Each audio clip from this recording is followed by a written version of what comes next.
বস্তির ছেলে পজাকে যারা ভগবান মনে করো এবং তার ফ্যান ফলোয়াররা দয়া করে এই ভিডিওটি দেখো, কেননা এই 5-6 মিনিটের ভিডিওতে আমি বস্তির ছেলে পচার মুখোশটা ছিঁড়ে ফেলে তার আসল রূপ সবার সামনে এক্সপোজ করে দিয়েছি। বাচ্চারা তোমরাও এই ভিডিওটা স্কিপ করো, আর বড়রা দয়া করে কানে হেডফোনটা লাগিয়ে নাও। তা চলো ভিডিওটা শুরু করো। হ্যালো গাইস, আজকে ইউটিউব স্ক্রল করতে করতে হঠাৎ করে খেয়াল পড়লো যে ফেমাস ইউটিউবার এবং রোস্টার বস্তির ছেলের পচার কিছুদিন যাবত কোনো ভিডিও নোটিফিকেশন আমার ইউটিউবে আসে না।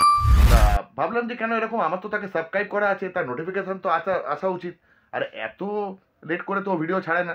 তা চলো দেখি। তা ওর চ্যানেলে ভিজিট করলাম, গিয়ে যা দেখলাম সেটা হচ্ছে এই बैगन। हैं? ये क्या हो गया? ये क्या है? প্রত্যেক কটা ভিডিও প্রাইভেট করে রেখে দিয়েছে, আর মানে মেম্বার্স অনলিদের জন্য প্রত্যেক কটা ভিডিও করে রেখে দিয়েছে। মানে এই ভিডিওগুলো দেখতে হলে তোমাকে কিন্তু মেম্বারশিপ নিতে হবে। তা মেম্বারশিপ জানার জন্য যখন ভিডিওটা ক্লিক করে ভেতরে ঢুকলাম, জয়েনে গেলাম, তখন দেখলাম ভিডিওগুলো দেখার জন্যে তোমাকে চ্যানেলে জয়েন করতে হবে, আর তার জন্যে একটা সামান্য সার্টেন অ্যামাউন্ট তোমাকে পে করতে হবে। বলেন কি? 29 টাকা করে, 29 রুপিস পার মান্থ তুমি যদি দাও তাহলেই ওর ভিডিওগুলো তুমি দেখতে পাবে। তা এইটা নিয়ে হচ্ছে আজকে আমার ভিডিওটা। 29 টাকাটা কোনো বড় ব্যাপার নয়, 29 টাকা দিয়ে ইজিলি ভিডিওগুলো দেখা যেতেই পারে।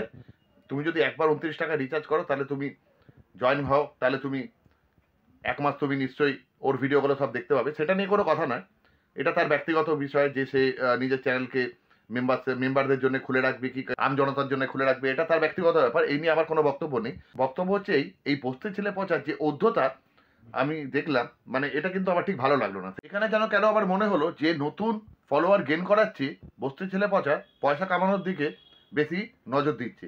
কেন দেখো, তুমি যদি প্রাইভেট করে রাখো তাহলে তোমার ভিডিওগুলো ছাড়লে কেউ দেখতে পারবে না, কারোর কাছে নোটিফিকেশন আসছে না। আমরা যারা ওকে প্রথম থেকে জানি, প্রথম থেকে মানে আর কি সাপোর্ট করে আসছি, প্রথম থেকে যারা ওকে ফলো করে আসছি, আকাশ ব্যানার্জি একে আমি তখন দিয়ে চিনি যখন মোহনবাগান ইস্ট বেঙ্গলের খেলা ইউটিউবে লাইভ করে সরাসরি সম্প্রচার করতো। যে খেলাগুলো অ্যাকচুয়ালি পেড চ্যানেলে দেখাতো, কেবিলে যাদের কেবিল নেই বা যারা বাড়িতে টিভি নেই বা ডিউটিতে গেছে দেখতে পাচ্ছে না, বাইরে আছে, তাদের জন্য ও কী করতো, ইউটিউবে লাইভ করতো মোহনবাগান ইস্ট বেঙ্গলের খেলা। আর ও একটা বড় মোহনবাগান সাপোর্টার আমারই মতো, তা সেই জন্যে ও এগুলো লাইভ করতো। সেই থেকে আমি আকাশ ব্যানার্জিকে চিনি। পরে করোনাতে উঠলো বস্তির ছেলে পচা চ্যানেল দিয়ে, তখন ওকে ফলো করতাম, সাপোর্ট করতাম, লাইক কমেন্ট শেয়ার সমস্ত কিছুই করতাম। কিন্তু ব্যাপার হচ্ছে আমার কাছেও কোনো বড় ব্যাপার না 29 টাকা দিয়ে ওর ভিডিওগুলো দেখা, কিন্তু আমার মনে হলো যে এইখানেও ফলোয়ার গেইন করাচ্ছি, ও পয়সা কামানোর দিকে বেশি নজরটা দিল। কি করে আমি তোমাকে বলছি, ওর যদি ভিডিওগুলো নর্মাল আপলোড হতো তাহলে কিন্তু ও নতুন অনেক ফলোয়ার গেইন করতে পারতো, অনেকেই ওর ফলোয়ার, অনেকে ওর ভিডিও দেখে ওকে ফলো করতে পারতো। দেখো ভাই, আমরা যারা পুরনো তারা তো বস্তির ছেলে পচাকে চিনি, কিন্তু আস্তে আস্তে আমাদের যে ইউথ যে গ্রো করছে, তারা ইউটিউব চালাচ্ছে, তারা রোস্টিং ভিডিও দেখছে, তারা বঙ্গাইয়ের ভিডিও দেখে, ঋত্বিক অধিকারী ভিডিও দেখে, সিনেবাপের দেখে, ছোট্ট ছেলের দেখে, তারা অবশ্যই ওর ভিডিও দেখতো, ফলো করতো, ফলোয়ার গেইন করতে পারতো। তো এইখানেও যেটা করলো সেটা ও হতে পারে কিছু অর্থ রোজগার করতে পারবে, কিন্তু ফলোয়ার গেইন কিন্তু ও করতে পারছে না, এটা আমার মত। बात तो सही है।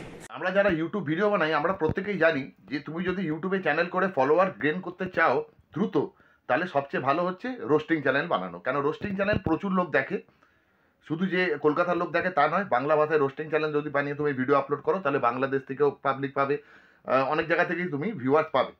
কিন্তু এখানেও যে জিনিসটা করলো, এটা কিন্তু ও একটা বড় মাত্রায় যারা নতুন ইউটিউব করছে, নতুন যারা ভিডিও দেখছে, নতুন যারা ইউথ উঠে আসছে, তাদের কিন্তু ফলোয়ার ও পেলো না। ও কিন্তু ডিজার্ভ করে, ও যা ভিডিও বানায়, ও যা ইস্যু নিয়ে কথা বলে, ও কিন্তু ডিজার্ভ করে ফলোয়ারের। আজকে যে জিনিসটা নিজের চ্যানেলে করেছে, ওটা যদি না করতো ও কিন্তু ধীরে ধীরে আরও ফলোয়ার গেইন করতে পারতো। হতে পারে ও কয়েক বছরের মধ্যেই বিষাক্ত ছেলে, সিনেবাপ, বঙ্গাই এই লেভেলে চলে গেলেও যেতে পারতো। কিন্তু ও যে কাজটা করলো শুধুমাত্র টাকার জন্যে, এতে কিন্তু ওর কেরিয়ারের ক্ষতিই হবে। 2-4টে পয়সা ইনকামের জন্যে ও কিন্তু নিজের কেরিয়ারের ইতি টেনে দেওয়ার মতো একটা জায়গায় চলে এলো, এটা আমার মত। কি বলবো, যাই হোক। দেখো বস, তোমরা হয়তো অনেকে ভাবছো যে এই একটা ছোট ইস্যু নিয়ে আমি কেন এত কথা বলছি। এর অবশ্যই কারণ আছে। আমাদের ভারতবর্ষে যে টপ রোস্টাররা আছে, যেমন ধরো ক্যারিমিনাটি, ট্রিগার্ড ইনসান, ফোকরা ইনসান, ধীরু মঞ্চিক, এরা প্রত্যেকেই কিন্তু নিজেদের ভিডিও আপলোড করে পাবলিক রেখেই। এরা চাইলে তো এরাও তো মেম্বার অনলি বা অমুক তমুক করে দিতে পারতো, যে টাকা দাও ভিডিও দেখো, মাসে মাসে এত টাকা দাও, ওই অপশানও আছে। কিন্তু নর্মাল ভিডিও দেখার, যাতে র্যান্ডম পিপল ভিডিও দেখতে পারে, যাতে তারা ফলোয়ার গেইন করতে পারে, এই জন্য তারা কিন্তু অপশন রেখেছে। বস্তির ছেলে পচা কিন্তু এই জিনিসগুলো চিন্তা করলো না, ঠিক আছে। তা আমি বলবো যে বস্তির ছেলে পচার এই যে পদক্ষেপটা ও নিয়েছে, খুবই মানে আর কি যাকে বলে ভুল পদক্ষেপ। সঠিক পদক্ষেপ তো আদৌ নয়, ভুলই বলা যায়।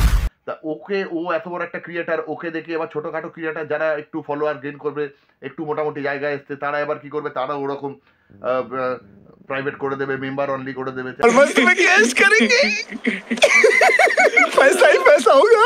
এতে কিন্তু আমাদের বাঙালি ইউটিউব কমিউনিটি একটা খুব বড় লস আমি বলবো। আমরা কোনোদিনই পারবো না ক্যারিমিনাটি বা ধীরু মঞ্চিক বা টিগার ইনসান, ফোকরা ইনসানদের মতো ফলোয়ার করতে, চিরকালই আমরা পিছিয়ে থাকবো। তা আমি অবিলম্বে বস্তি ছেলে পচাকে অনুরোধ করবো একটাই জিনিস, যে মাল কামাবে, মালের কথা ভুলে যাও। প্রথমে ফলোয়ার গেইন করার চেষ্টা করো, প্রথমে নিজের ইউটিউব চ্যানেলটাকে একটা ন্যাশনাল লেভেলে নিয়ে যাও, তারপর মাল কামানোর জন্য সারা জীবন তোমার পড়ে আছে, এমন কিছু বয়স না, ঠিক আছে। প্রথমে সেই জায়গায় যাও, তারপর মাল কামানোর কথা চিন্তা করো। বঙ্গাই, সিনেবাব, ঋত্বিক অধিকারী এরাও মাল কামায় ভিডিও দিয়ে, কিন্তু তোমার মতো ওই 29 টাকার জন্য মনে না যে ভিডিওগুলোকে সব পাবলিক থেকে প্রাইভেট করে রেখে দিয়েছে। তো সেহেতু মালটা মাল্লু পরে কামিও। প্রথমে কমিউনিটির কথা চিন্তা করো, বাঙালি কমিউনিটির কথা। তোমরা ইউটিউবের বাঙালি কমিউনিটিকে প্রতিনিধিত্ব করো, তো তোমাদেরকে এই বিষয়ে একটু চিন্তা করতে হবে, ঠিক আছে। তুই সমঝা? এখনো হয়তো তোমাদের মধ্যে অনেকেই আমার কমেন্ট বক্সে এসে বলবে যে না দাদা, টাকা পয়সার জন্য ওরকম করছে না, ওর হাইফক্স চ্যানেলে ভিউ নেই, এত টাকা খরচা করে ভিডিওগুলো বানাচ্ছে, সেরকম ভিউ পাচ্ছে না বলে এ মেন চ্যানেলটাকে এরকম প্রাইভেট করে রেখেছে, যাতে হাইফক্স চ্যানেলে লাস্ট 10 মাস কোনো ভিডিও ছাড়েনি। হাইফক্স চ্যানেলে গিয়ে দেখে নাও, লাস্ট 10 মাস কোনো ভিডিও নেই। এখানে এই দিকের ভিডিওগুলো প্রাইভেট করে রেখে দিয়েছে, মেম্বারশিপ নিতে হবে। আমজনতা কি দেখবে, কি দেখবে আমজনতা? আর কিছু চিন্তা করো, বসতে ছেলে পচা, ইমিডিয়েট এগুলো নিয়ে চিন্তা ভাবনা করো বস। তোমার চ্যানেল, তোমার ব্যক্তিগত চ্যানেল, তুমি যা ইচ্ছে তাই করতে পারো, কিন্তু তাও আমি বলবো ফলোয়ার গেইন করো, ফলোয়ার। আরে টাকা তো সবাই কামায়, মুচি, ম্যাথর, বেতসার, এমডি সবাই। अबे साले বাঙালি কমিউনিটিকে এগিয়ে নিয়ে চলো, তোমরা পারবে গুরু। চলো, বাই। माफ करना, गुस्से में इधर उधर निकल जाता हूँ।